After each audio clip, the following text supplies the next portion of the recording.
आज के वीडियो में हम लोग comparison between thermal power plant and hydro electric power plant के बारे में देखेंगे कि दोनों में क्या डिफरेंस है। ये भी प्रीवियस ईयर में पूछा हुआ क्वेश्चन है और इसको हम समझते हैं। इसको याद करने का सबसे बेस्ट ट्रिक है, जिससे स्टीम पावर प्लांट है उसका एडवांटेज जो होगा वो हाइड्रो इलेक्ट्रिक पावर प्लांट का डिसएडवांटेज होगा। तो किसी एक टर्म को याद करेंगे, इसी का अपोजिट कर देंगे। जो इसका एडवांटेज, तो कभी एडवांटेज भी पूछ देगा तो यहीं से हो जाएगा, डिसएडवांटेज पूछ दे यहीं से हो जाएगा। यानी ये 5 चीज इससे याद हो जाएगा। मतलब एक याद करने से 5 टर्म याद हो जाएगा। 5 तरीका से भी क्वेश्चन पूछेगा, एडवांटेज, डिसएडवांटेज, फिर कंपैरिजन। मतलब सिर्फ एक याद करना।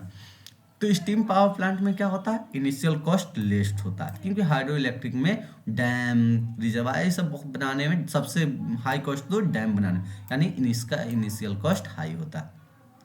ट्रांसमिशन एंड डिस्ट्रीब्यूशन कॉस्ट भी लेस होता है, क्योंकि यह लोड के नियरेस्ट होता है, जिसके कारण ट्रांसमिशन एंड डिस्ट्रीब्यूशन कॉस्ट कम होता है। इसका transmission and distribution cost high होता है, क्योंकि यह काफ़ी हिली एरिया, मतलब कि लोड से काफ़ी दूर होता है। लेस स्पेस रिक्वायर, मतलब इसके लिए क्या होता है, लेस स्पेस रिक्वायर होता है। हाइड्रो इलेक्ट्रिक पावर प्लांट के कंपैरिजन में लेस स्पेस रिक्वायर होता है, क्योंकि यह कम एरिया में ही बन जाता है। कि हाइड्रो इलेक्ट्रिक में डैम, रिजर्वायर, सबसे मेन तो रिजर्वायर के लिए ही काफ़ी एरिया हो जाता है।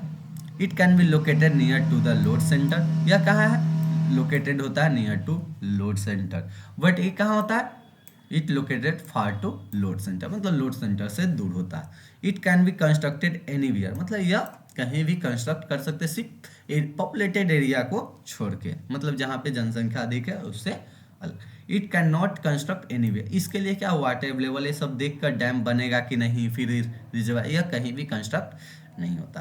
अब हम लोग देखते हैं डिसएडवांटेज उसका। तो इसका क्या होता है, high maintenance and repairing cost होता है। इसमें बहुत सारे कंपोनेंट लगा हुआ रहता है, जिसके कारण क्या होता है, इसका high maintenance and repairing cost होता है। इसमें कम, less maintenance and repairing cost होता है। पॉल्यूशन टू एटमॉस्फेयर, इससे जो होता है स्टीम से जो फ्लू गैस निकलता है वो एटमॉस्फेयर में जाता है, जिसके कारण क्या होता है, पॉल्यूशन होता है। इसमें नो पॉल्यूशन होता है, क्योंकि फ्री एनर्जी होता है।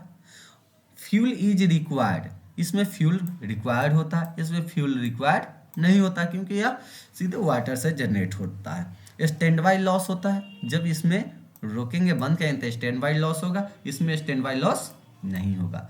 मोर time required to meet change load, मतलब हमको लोड को इंक्रीज या डिक्रीज करना है तो टाइम ज़्यादा लगेगा। बाकी इसमें क्या है, भाल्व खोलेंगे जनरेट हो जाएगा। अब नेक्स्ट लेक्चर में हम लोग पढ़ेंगे explain different method for nuclear waste disposal.